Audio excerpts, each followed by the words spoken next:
The March 13th, 2018 meeting of the Monroe County Legislature will now come to order. Will the clerk please call the roll? Mr. Elkoffer? Here. Mr. Ansello? Here. Mr. Baroth? Here. Ms. Boyce? Present. Mr. Brew? Here. President Carbone? Here. Mrs. Conley? Here. Mr. Delahanty? Here. Mrs. DeFlorio? Here. Mrs. Draw? Here. Mr. Felder? Here. Mr. Flagler Mitchell? Here. Ms. Harris? Here. Mr. Hebert? Here. Mr. Howland? Here. Ms. Cayley? Here. Mr. Lightfoot? Here. Mr. Mafucci? Here. Mr. Marionetti? Here. Mr. Michike? Here. Mr. Morelli? Mr. Moyo? Here. Mr. Rocco? Here. Mr. Shepard? Here. Ms. Taylor? Here. Mr. Terp? Here. Mr. Wilcox? Here. Mr. Wilt? Here. Mr. Zal? Here. Mr. Morelli? Here. Thank you. Please stay seated. I'd like to introduce Deacon Patrick Shanley of the Parish of the Holy Family, who is invited by Legislator Frank Elkoffer to lead us in a moment of prayer. With music today.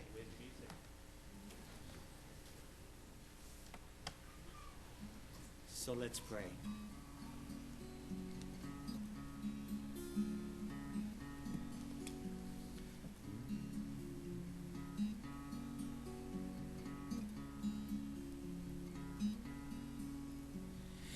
Fill us with deep longing for your peace, O Lord. Fill us with deep longing for your peace, O Lord. Fill us with deep longing for your peace, O Lord. Never take away the hunger of our hearts, O Lord. Fill us with deep longing for your peace, O Lord. Fill us with deep longing for your peace, O Lord. Let us not be proud of our daily bread. Oh, fill us with deep longing for your peace, O Lord. Fill us with deep longing for your peace, O Lord, so that we may be mindful of your most poor. Oh, fill us with deep longing for your peace, O Lord. Fill us with deep longing for your peace, O Lord. This we ask with hearts alive with your Spirit. Oh, fill us with deep longing for your peace, O Lord. Fill us with deep longing for your peace, O Lord.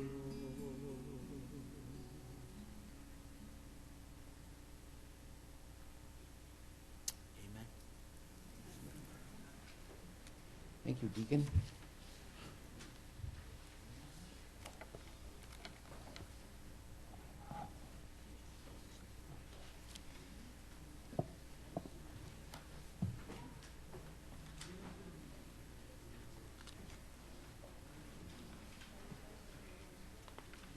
Please stand as Legislator Debbie Draw will now lead us in the Pledge of Allegiance to the flag. Legislator Draw.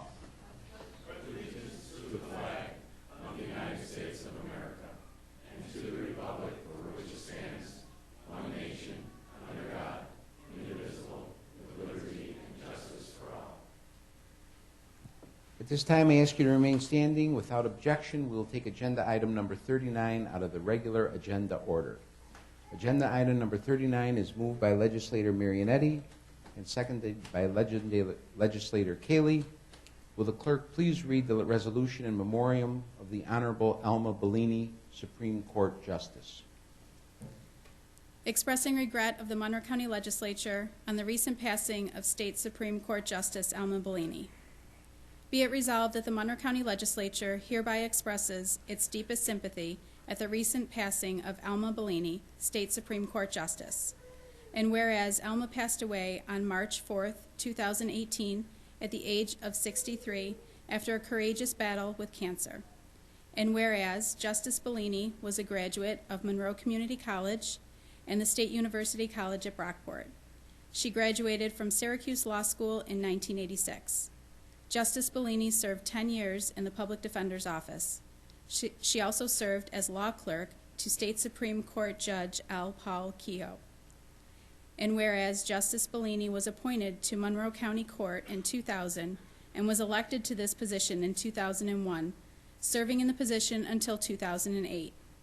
Justice Bellini was elected to her current position in the 7th District in 2008, with a term set to end in 2022. She had been acting Supreme Court Justice from 2004 through 2008.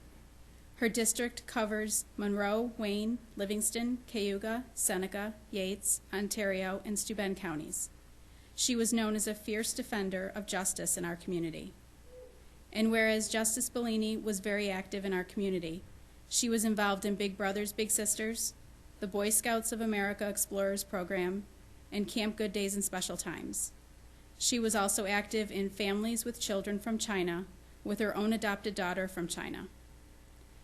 And whereas Justice Bellini is survived by her beloved husband of 20 years, Jim Stevenson, and their daughters Danielle and Katie, stepsons Brendan and Kevin, grandchildren Jack and Noel, her sister Tina, also many brothers-in-law, sisters-in-law, nieces, nephews, other relatives, and friends.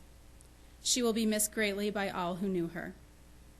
Be it further resolved that the Clerk of the Legislature is hereby requested to forward a copy of this resolution to the bereaved family. This resolution was adopted unanimously, with each legislator rising in his or her place for a moment of silence.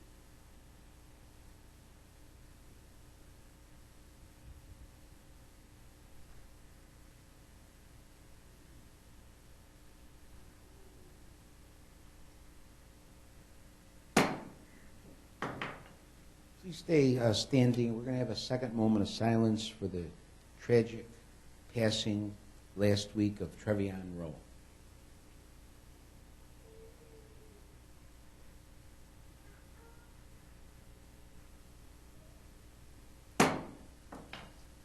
Okay. Your copy of the Journal of Day 3, February 13th, 2018 is available on your tablet. Without exception, both journals will stand approved as submitted. There's a hearing loop in place tonight to assist those who are hearing impaired. Anyone requiring assistance should inquire in the clerk's office. If you have a cellular phone, pager, or other electronic devices in your possession, I would request that you make it inaudible for the duration of the meeting. Thank you for your cooperation. Legislators, the referrals submitted to the legislature for the next committee cycle are available on your tablet as well as online. This evening there are several proclamations scheduled. Madam Clerk.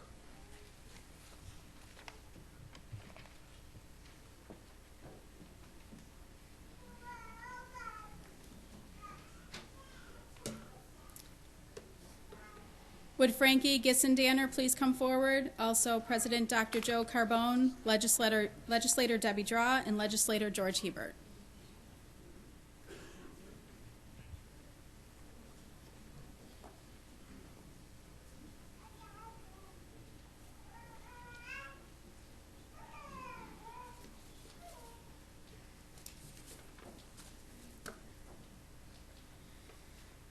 Athleticism is a pillar of a well-balanced life, and the thousands of local youth who participate in their community and school sports are setting themselves up for a lifetime of health and success.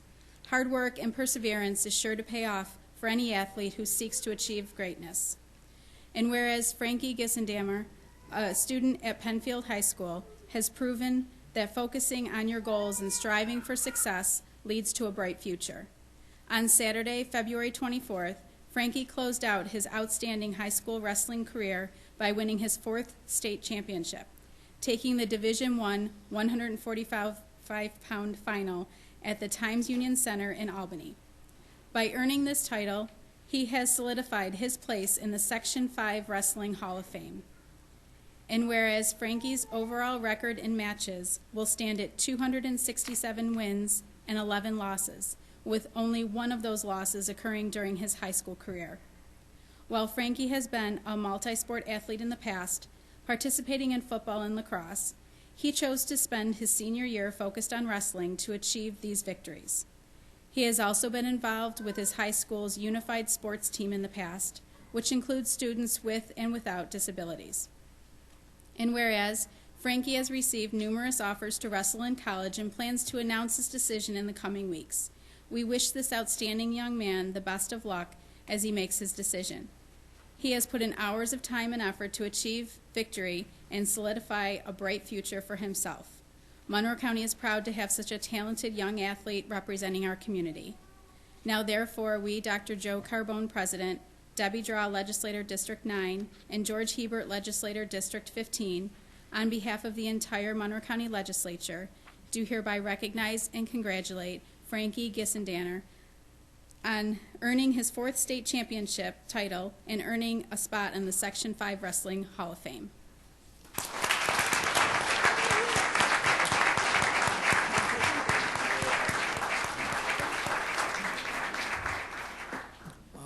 I wanted to say thank you to the City of Rochester and giving me the opportunity to get this award. Big shout out to my family for supporting me and to Penfield. Thank you. Very good.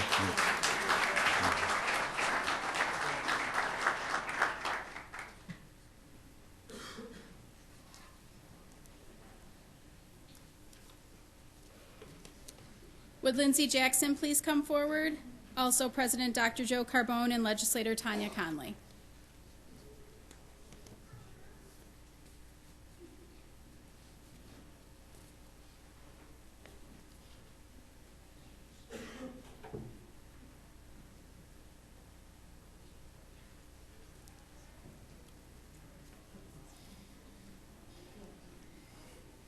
The social work profession is dedicated to enhancing the well-being of others and meeting the basic needs of all people, especially the most vulnerable in our society. Social workers embody this year's Social Work Month theme, social workers, leaders, advocates, champions. And whereas social workers are present throughout our society, including the government, schools, universities, social service agencies, communities, the military, and in healthcare and mental health organizations. Over the next 7 years, the social work profession is expected to grow faster than average, with more than 649,000 people expected to be employed as social workers by 2024. And whereas social workers are present in times of crisis, helping people overcome issues such as death and grief, and helping people and communities recover from natural disasters such as floods and hurricanes.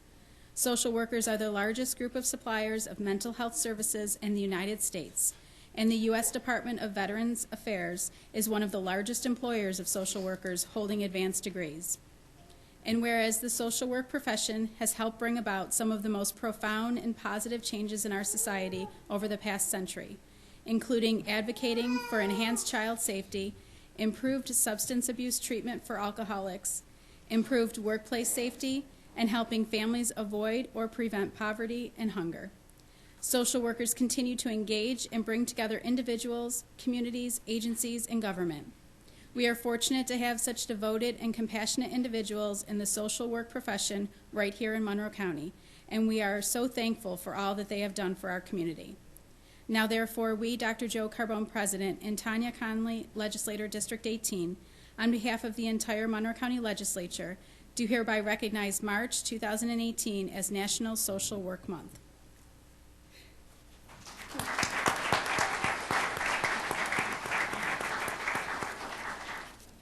Sound effects are provided by Sebastian this evening.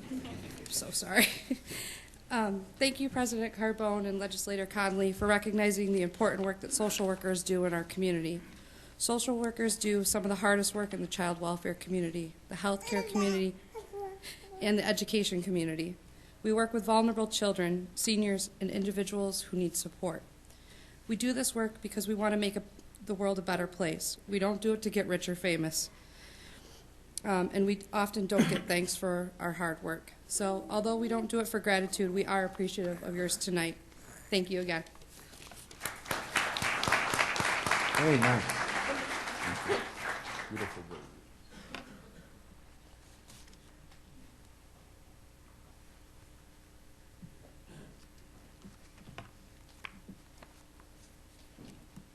We will now recess for the purpose of holding a public hearing. I declare open the public hearing on resolution entitled Approving Increase and Improvements of Facilities in Rochester Pure Waters District, General Collection System, and Treatment Plant Improvements. There are no speakers registered for this hearing. There being none, I declare this public hearing closed. I now declare open the public hearing on resolution entitled Approving Increase and Improvement of Facilities in Rochester Pure Waters District, Frank E. Van Laer Wastewater Treatment Plant, Secondary Clarifier. There are no speakers registered for this hearing. There being none, I declare this public hearing closed. I now declare open the public hearing on resolution entitled Authorizing Property Located at 652 Behan Road in the town of Chile, county of Monroe, state of New York, amending Resolution 437 of 1989 to amend lease and operating agreement with Monroe County Airport Authority. There are no speakers registered for this hearing. There being none, I declare this public hearing closed and reconvene the March 13th, 2018 meeting of the Monroe County Legislature. There are no formal committee reports scheduled for this evening. We will now hold a public forum. We have several people registered to address the legislature. Madam Clerk. If you require assistance, a deputy is available to assist you in approaching the lectern. I will call 3 people forward at one time. Each speaker will have 2 minutes in which to address the legislature, and kindly conclude your remarks when the timer sounds and exit through the back of the chambers. Thank you for your cooperation. Our first 3 speakers will be Joel Shapiro, Joanne Sassa, and Robert Kehoe.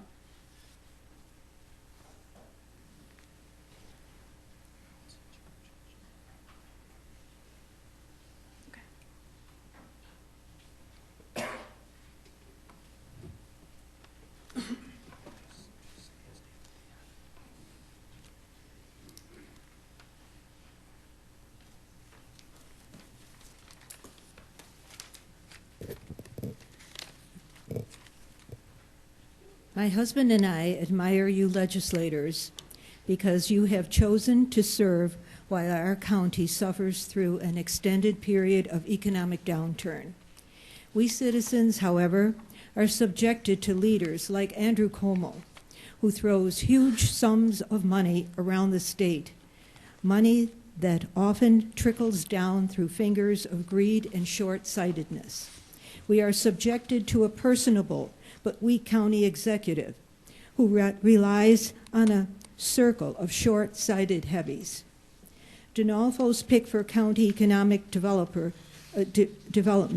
for example, will exactly a week from today sink millions of dollars in comita aid into the first phase 1 of Jeff Adair's plan to resurrect the Medley Center. This is a beleaguered property that the shrewd Wilmot family dumped a quarter a century ago. How much comita aid will Adair give Medley in his second phase and third phase to pump up this property? What are Adair's thoughts on the center city? How does he work with lovely Warren? What happens when we people face a parcel 6, a parcel 7, an empty Xerox parcel 8?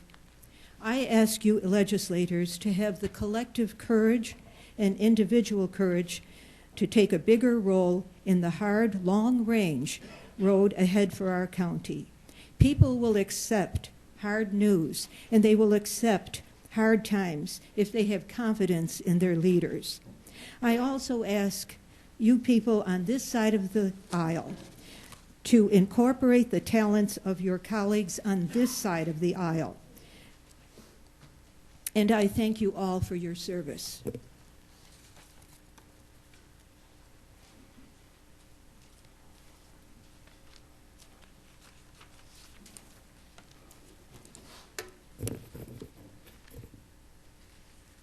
Good evening, ladies and gentlemen. I want to read to you tonight a letter that was sent to me by one of my former co-workers who now resides in Florida, who would be here himself if it were not for his long-distance commute. So he emailed me this letter and asked if I would read it to you tonight on his behalf. Dear Monroe County legislators, I retired as a road patrol sergeant from the Monroe County Sheriff's Department after 20 years of service. My dad also served that agency for 33 years and retired as a captain. 7 years ago, I researched the possibility of moving to Florida. I called Human Resources to make sure my benefits would remain with me if I moved out of state. Deborah Wood from the HR office assured me that by contract I would be covered completely. So in 2011, I moved to Florida. I was covered by the same medical benefits I had when I retired up until 2 years ago. In 2016, I received a letter from the county that said I was no longer covered at all. All of my benefits were eliminated. I had to pay for my own medical, supplemental, and prescription coverage. To give you an idea of how much this affected me, the cost of just one of my prescriptions went from $7.25 to over $700 per month. And that's not the worst of it. I have been diagnosed with Muir-Torre syndrome, which means I carry a cancer gene that assures me I will get cancer. I have already had colon cancer, a cancerous tumor in my leg, and over 10 subcutaneous adenomas or cancers on my face and body. The good news is that thus far none of it has spread. The bad news is that when I get it again, and if I need chemotherapy, I will have to sell my house to pay for my treatment. The cost of my health care and any type of chemo or radiation I may need will wipe me out. I have met with my oncologist who recommends that I get my colon completely removed, since there was a very strong chance I will get cancer there again. I could go on, but I won't. What happened to honesty, integrity, and living up to contracts? What kind of people do this? I am simply asking for what was contractually promised to me. Instead of enjoying my retirement, I am now working to try to prevent a personal financial disaster when I get sick again. I implore you to put yourself in my shoes. Please do the right thing by reinstating our benefits now. I don't have time to wait. Signed by Richard Capini, 1973 to 1993 service dates. I want to very briefly address a number of the legislators who are seated on this side of the aisle right now, and you know who you are. You are those members who have told us in numerous private conversations that you agree with our position and support the restoration of our benefits. Well, ladies and gentlemen, now is the time to stand up to this administration, to do what you know is morally right. Now is the time to no longer be intimidated by party politics. Now is the time to follow your conscience and to say publicly what you have said to us privately. Now is the time to ensure that retirees are respected and that contractual obligations are honored. Thank you very much.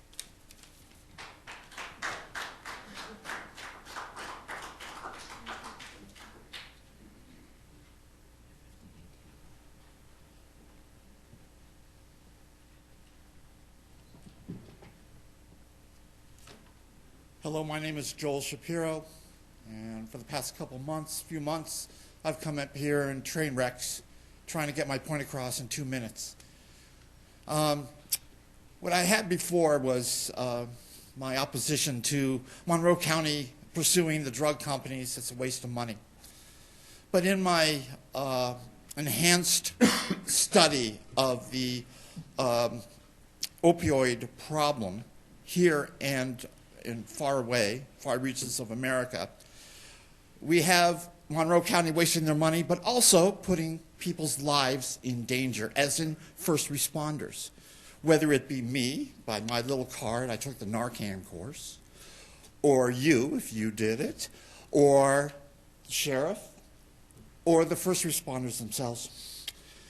And I don't blame this time I don't blame the county executive, because she's not a doctor, an MD, and she's not Dr. Birnbaum, who authorized my training. My training did not tell me that people that coming out of stupors from opioids are very, very violent. They hit you in the head, and it takes like sometimes 2 or 3 people, strong bodies, to contain them.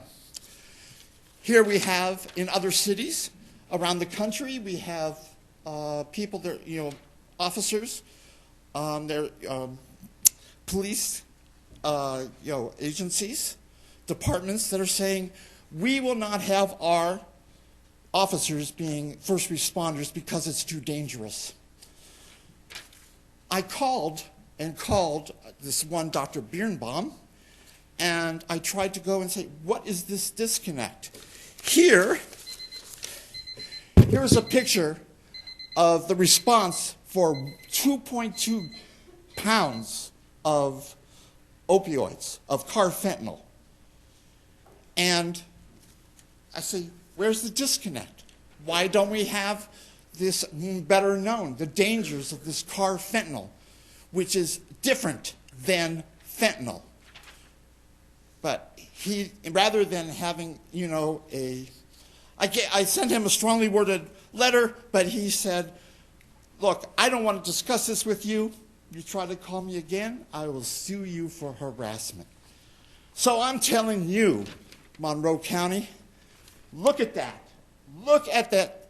Look at this response, and are we ready for it?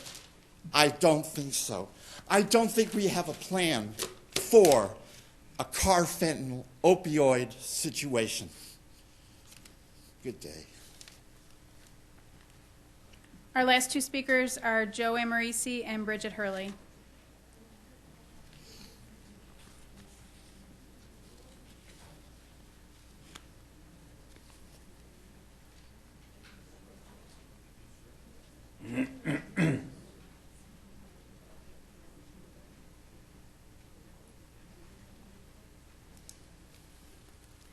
Thank you. My comments tonight are going to reflect around the Sheriff's Deputies Working Court Bureau and the healthcare fiasco with the retirees. The 2017-2018 budget was recently passed by this legislature and the county exec, and I assume you've all read it and know it page by page. I'll refer you to page 397 under the Sheriff's Department and Division of Court Security. Looks kind of like this. Quote, the security of the courts remain a local responsibility with cost reimbursed by New York State. Let me read that part again.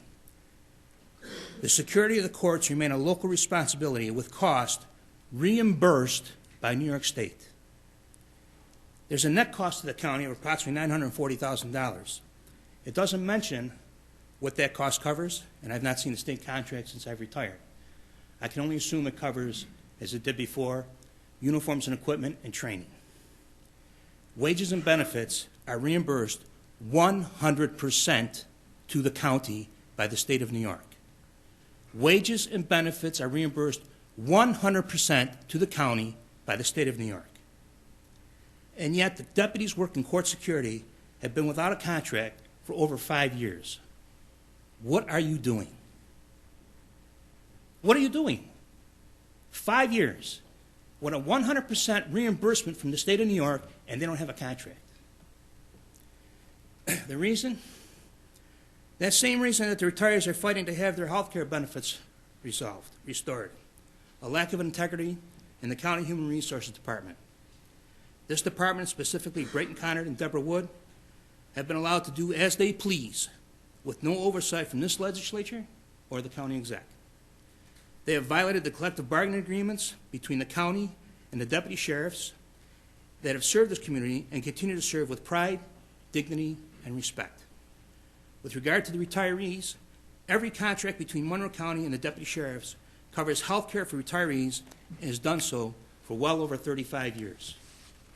It's up to this legislature and the county executive to fix these egregious errors forced upon the deputy sheriffs and court security and the retirees in clear violation of collective bargaining agreements and make that repair retroactive. In addition, you need to replace Brayton Connard and Deborah Wood or provide some serious oversight of that Human Resources Department. The Red Wings recently signed a contract with the county. I pass these words of caution on to the Red Wings. Watch your back. Just because the county executive and legislature approved the contract with you, based on our experience, it doesn't mean they will honor it. The clock is ticking, ladies and gentlemen. There are 8 months left to November's election day. And rest assured, we will be voting. Who we vote for will be determined by the action or lack of action of this legislature and the county executive with regard to the deputies working contract in court security and the retirees' health care benefits. Thank you very much.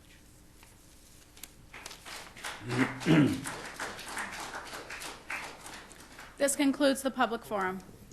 Except for me. I'm sorry. Can't have a county ledge meeting without me. Hi, Bridget Hurley from the Children's Agenda, in case folks don't know me. Sorry to change the mood here, but the topic I want to talk about tonight is children who are injured or children who are killed by gun violence.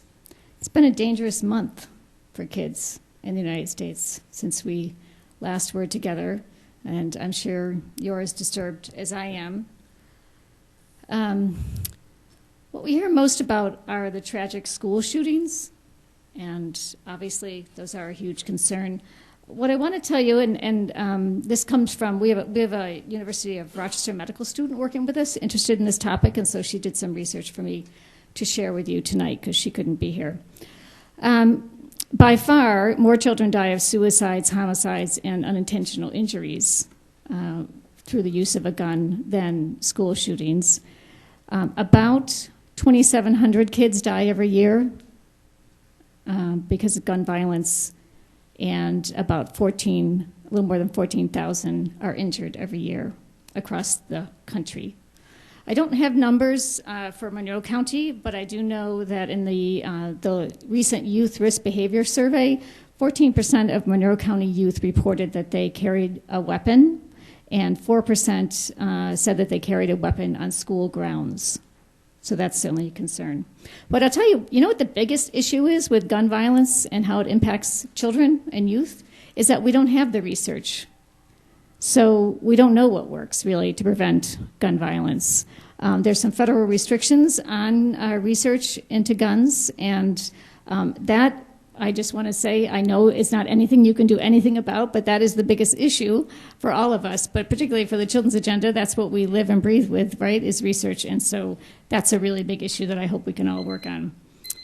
I will tell you what a small amount of research has shown does work is a pediatrician talking with a family about, do you own guns, where are your guns, how are they stored, the adult really taking responsibility.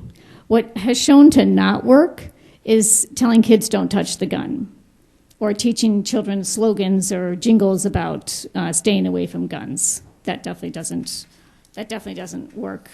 The American Academy of Pediatrics recommends either not having guns in your home or, again, safe storage of guns. So I know you all care and that you want to make a difference. I think we can make a difference. We can support research in some way, shape, or form to find out what works to keep kids away from guns. And we can stop doing what we know doesn't work. Thank you. Now that concludes the public forum. Very good. We will now proceed with the consideration of motions, resolutions, and notices. Legislator Marionetti. Thank you, Mr. President. I rise to move all remaining items on the agenda with the exception of agenda items 15, 18, and 40. Have a second? Second. Any discussion? All in favor? Opposed? Carries. Next item then would be number 15. Item number 15, referral 18-0066. Moved by legislator Boyce. Seconded by legislator Delahanty. This is to adopt. Is there any discussion? Legislator Baroff. Thank you, Mr. President. I just wanted to ask the administration, through you, of course, for a bit of clarification upon a response I received in regards to my questioning at the Ways and Means Committee. And the question was essentially how much of the overtime had already occurred that was going to be covered by this grant of $30,000. The response I received was 50% of the overtime has incurred since October 2017. And my question is, does that mean between October 2017 and today, or in what time frame is that?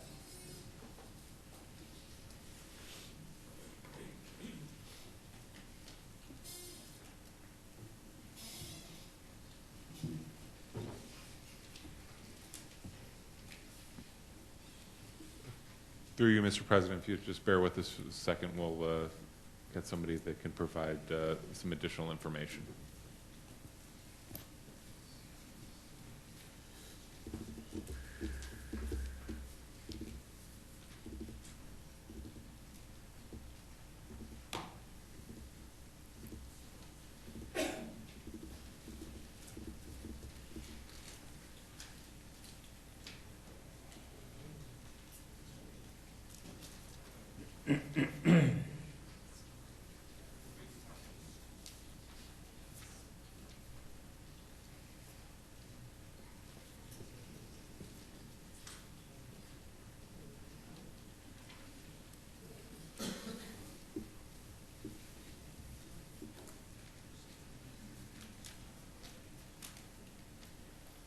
Through the President, can you please repeat that question?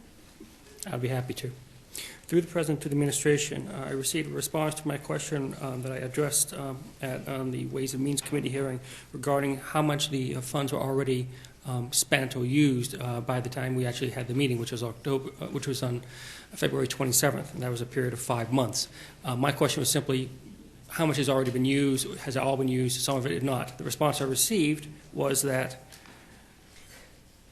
per the Monroe County Sheriff's Office, 50% of the overtime has incurred since October 2017. And I'm just looking for a time frame, October 2017 to when? To pay period 5, which just ended (2/23).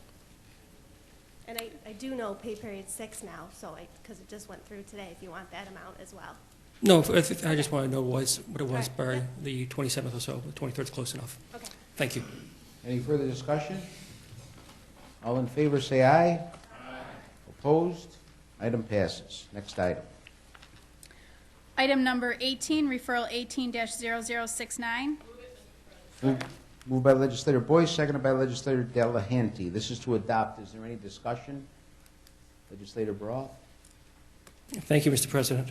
Again, I just wanted to follow up on a response in regards to a discussion we had, in my case, in Ways and Means regarding this referral. And I wanted to, first off, state I appreciate the response and the fact that this clarification is going on the record, and I think that's important.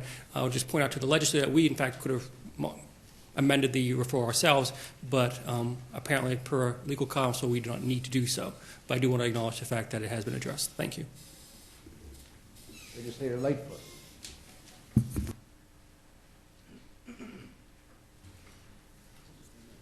Yeah. Hasn't been that long. Thank you, Mr. President. Thank you, Legislator Lightfoot. Seems like it's been a while since I've been here, and I kind of forgot what I'm supposed to be doing here. Let's see here. It's only been a month. It's done. It's been a month. It's been a month? Yeah. Been a busy month. For this referral, 18-0069, it says here that there will be 8 conducted energy devices in the third paragraph. And I'd like to know, through you, Mr. President, what are 8 conducted energy devices or description of thereof. Through the President, they are tasers. Thank you. Any further discussion? Seeing none, all in favor say aye. Aye. Opposed? Item carries. Next item, number 40. Item number 40, referral 18-0091. Moved by Legislator Bruce, seconded by Legislator Delahanty. This is to adopt. And before we begin any discussion, can the administration please give a brief explanation of why this is a matter of urgency?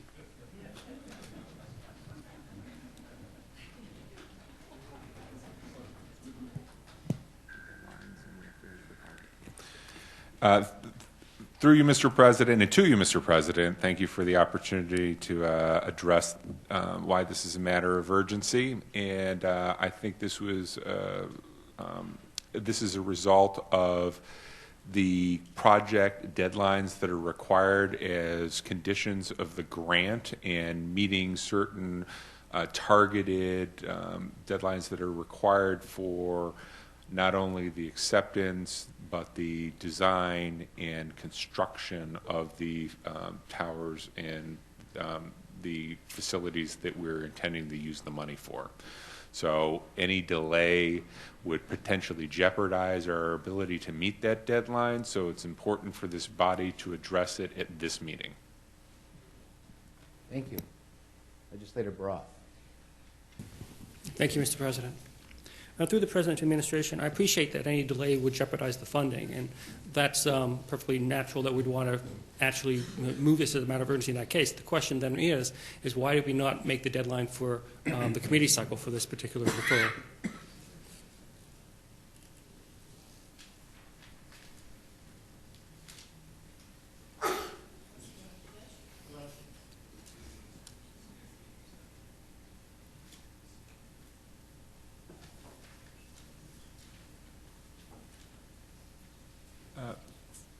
Through you, Mr. President, the CIP wasn't established until February, so that it wouldn't, as a result, we wouldn't be able to bring this in until this cycle. And as a follow-up through the President, when did we receive the grant from which the funding is available?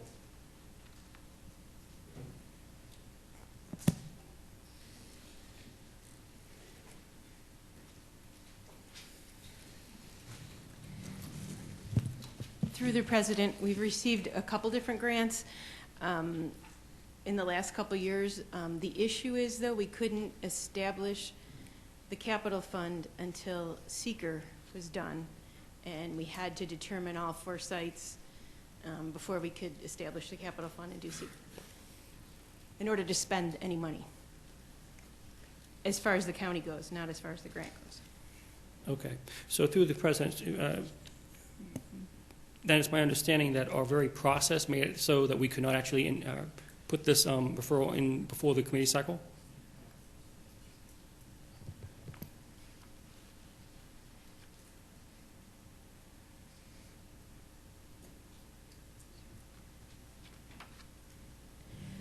Through the President, we had independent studies of locations to get us to this 95% coverage. So that took a little while in order to determine the sites. So it wasn't strictly the process of coming here and doing that. We did that.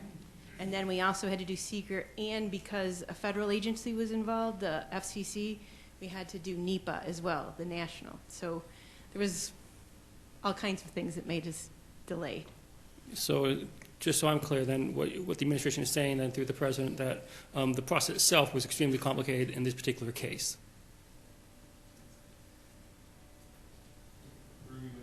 Through you, Mr. President, that's correct. And if I may, I just want to sort of explain at this point, going forward, that what the tentative estimated steps are in this process. At this point, we're looking for authorization to proceed.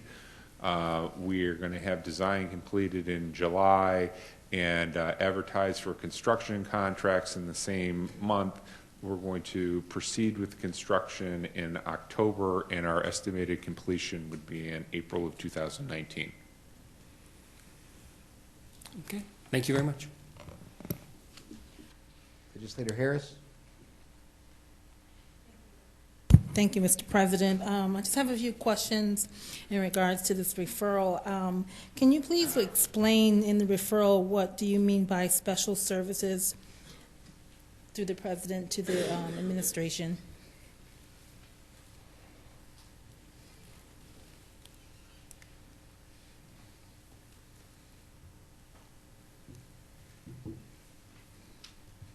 Through the President, special services in this case are geotechnical design services with regard to the foundations and supports for the new towers, and also survey services in the Department of Environmental Services as part of our standard consultant fee guidelines. We traditionally consider those two services, among others, as special services outside of what we define as traditional design services. Thank you. To the administration, through the President, I would also like to know if you can explain to me what site additions you have in the referral. There are system site additions. How will these additions increase the coverage for the county's trunk system?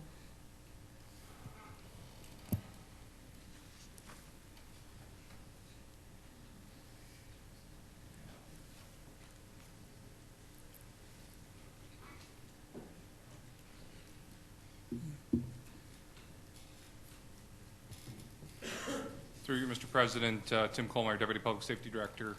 The locations were selected as a result of a empirical study, and the specific geographic locations are due to low RF penetration for the structures that are in those areas. Okay, thank you. So the study, as a follow-up, just to clarify, to the President, to the administration, so that particular study kind of basically dictate where they go. Is that what I'm hearing? Through the President, that's correct. Okay. Thank you very much. Through the President, to the administration, I also noticed in the referral there's several consultants that you guys reviewed, and I'd like to know how did you guys determine which company was most qualified? And if you cannot provide a list today, can you get a list to us soon as to the number or the list of companies that applied? Through the President, the companies were C&S, CPL, Erdman Anthony, and Tectonic, along with CHA. But it was determined that CHA had the most experience with specifically public safety communications towers. Thank you. Thank you very much. Legislator Boyce. Yes, through the President, if you might, you have mentioned, and in the referral it's mentioned that there's 4 sites. Have those been determined at this point? And if so, what are those sites? Through the President, the sites are the North Grease Fire Station at Latta and Mount Reed, the Gates Town Hall, Sweden Walker Road near Swamp Road, and McGinnis Road near the village of Mumford. Thank you. Any further discussion? Seeing none, all in favor? Opposed? Item carries. There being no unfinished business, Legislator Marionetti. Thank you, Mr. President. We stand adjourned until 6 p.m. Tuesday, April 10th, 2018.